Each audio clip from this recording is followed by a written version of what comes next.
사과를 먹을 때 가장 좋은 방법은 신선하게 바로 먹거나 채소와 함께 샐러드로 섭취하는 것입니다. 또한 갈아서 주스를 만들어 마셔도 좋습니다. 사과는 매우 낮은 칼로리를 가지고 있으며 식이섬유, 비타민C, 폴리페놀 등의 영양소를 풍부하게 함유하고 있습니다. 특히 식이섬유는 소화를 돕고 혈당 조절에 도움을 주며 폴리페놀은 항산화 작용을 하여 면역력 강화와 심혈관 질환 예방에 도움을 줍니다. 하지만 사과는 과일 중에서도 치아를 부식시키는 성분이 많아서 칫솔로 닦거나 물로 입을 깨끗하게 씻어주는 것이 좋습니다. 또한 사과 씨앗에는 시아나물이 포함되어 있어서 과도한 섭취는 위험할 수 있으므로 씨앗은 버리는 것이 좋습니다. 아침에는 금, 점심에는 은, 저녁에는 도이라고 많은 분들이 알고 계시지만 사과는 아침이든 저녁이든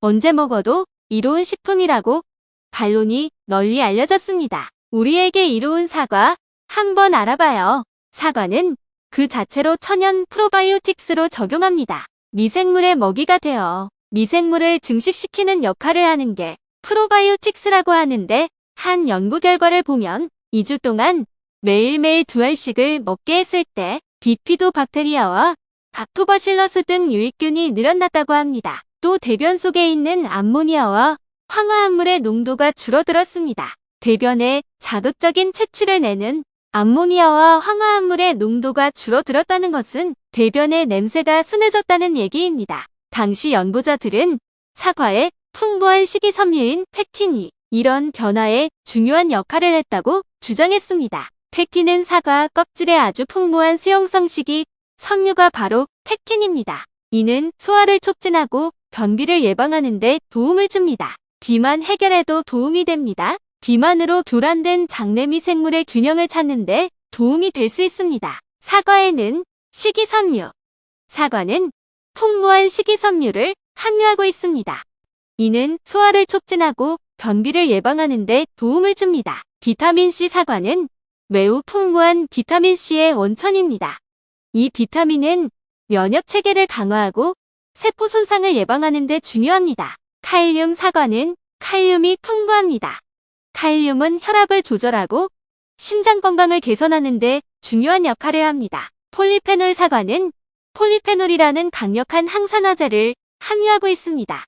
이 물질은 세포 손상을 예방하고 면역 체계를 강화하는 데 도움을 줍니다. 불포화 지방산. 사과는 불포화 지방산을 함유하고 있습니다. 이는 혈액순환이 개선되고 콜레스테롤 수치가 감소하는 데 도움을 줍니다. 비타민 K. 사과는 작은 양의 비타민 K를 함유합니다. 비타민 K는 혈액 응고를 조절하는 데 중요합니다. 비타민 B6. 사과는 비타민 B6를 함유하고 있습니다.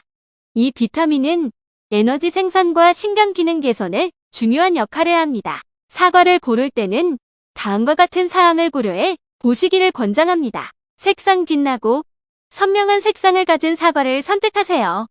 보통 빨간색이나 녹색이 가장 좋은 상태를 보여줍니다. 표면에 흠집, 찌그러짐, 상처 또는 부스러기가 있는 사과는 품질이 좋지 않을 수 있습니다. 부드러운 부분이나 검은 반점이 있는 부분도 피해야 합니다. 크기는 사과의 품질과는 상관이 없지만 일반적으로 더 작은 사과는 더 달고 새콤한 맛을 가지고 더 큰 사과는 더 달콤하고 부드러운 맛을 가집니다. 무게감이 있고 무겁게 느껴지는 사과는 더 신선할 가능성이 높습니다. 향. 사과를 냄새를 맡아보세요. 신선하고 좋은 품질의 사과는 상큼하고 과일향이 느껴집니다. 위의 사항들을 고려하여 사과를 선택하시면 더 맛있고 신선한 사과를 구매할 수 있습니다. 당뇨병이 있는 사람은 과일을 먹을 때 당분 함량을 고려해야 합니다. 하지만 사과는 낮은 GI와 높은 식이섬유 함량으로 인해 당뇨병 환자가 먹기에 적합한 과일입니다. 그러나 사과를 섭취할 때 몇 가지 지침을 따르는 것이 좋습니다. 사과를 껍질과 함께 먹는 것이 좋습니다. 사과 껍질에는 식이섬유와 다양한 영양소가 풍부하게 포함되어 있기 때문입니다. 사과를 주스 형태로 섭취하지 마세요. 사과 주스는 당분이 높아지므로 혈당 수치를 높일 수 있습니다. 그래서 사과를 먹을 때는 통째로 먹는 것이 좋습니다. 사과를 먹기 전에 항상 다른 음식과 함께 먹어야 합니다. 이렇게 하면 사과의 당분이 체내에서 느리게 흡수되고 혈당 수치가 급격히 상승하는 것을 방지할 수 있습니다. 당뇨병 환자가 사과를 먹기 전에 반드시 의사와 상담하시기를 권장합니다. 이러한 지침을 따르면 사과를 맛있게 먹으면서도 혈당 수치를 안정시킬 수 있습니다. 당신이 사과로 할 수 있는 다양한 요리 중 일부는 다음과 같습니다. 사과 파이. 사과를 코어 제거하고 슬라이스한 후 파이 껍질에 넣어 구운 후 먹으면 맛있습니다. 사과 카라멜. 설탕과 버터를 섞어 카라멜을 만든 후 사과를 캐러멜에 찍어 먹을 수 있습니다. 사과 크리스프. 사과를 슬라이스하고 브레드 크럼블을 올려서 오븐에서 구워 맛있는 디저트를 즐길 수 있습니다. 사과 주스. 사과를 블렌더에 넣고 간단하게 주스로 만들어 마실 수 있습니다. 치킨과 사과 샐러드. 구운 치킨, 사과 슬라이스, 샐러드 잎 등을 섞어 샐러드로 만들어 먹을 수 있습니다. 사과 소세지. 사과를 슬라이스한 후 소세지와 함께 볶아 먹을 수 있습니다. 사과 잼. 사과를 끓여서 잼으로 만들어 빵이나 토스트와 함께 먹을 수 있습니다. 사과 케이크. 사과를 이용하여 케이크를 만들어 먹을 수 있습니다. 이외에도 다양한 사과 요리가 있습니다.